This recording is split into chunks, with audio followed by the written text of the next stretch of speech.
I googled your net worth, right? Okay. And it says $30 million. How accurate is that?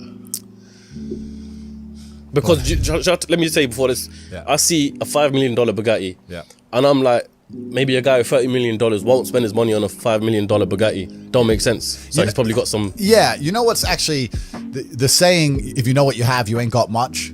That is completely true. Yeah. I don't have a clue how much money I have. When I was broke, I knew exactly how much money I had. I had 117 pound in the NatWest, and that was it. I'm poor, rent's paid, I ain't got nothing else. When I was broke, I knew exactly how much I had. But now I'm at a point where it gets really difficult to truly measure how much money I have, because you have cash. Okay, that's easy. I have some crypto, which is constantly fluctuating. And then you have assets, and the price of the assets is constantly fluctuating. And then I have companies and income streams, which need to be valued. And how do you value them, right? They can be an 8 times multiplier in some circumstances, and others they'll be a 10 times multiplier. So it's really difficult for me to put a value on it. If you were to say to me, how much money do I have in the bank?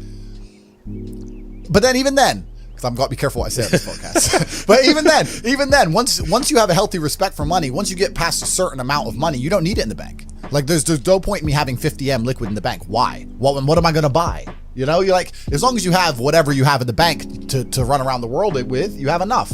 So you try and put that money to use, right? You buy assets, XYZ. So it's really difficult. I mean, I have my online school, which we'll talk about later, Hustlers University. Yep.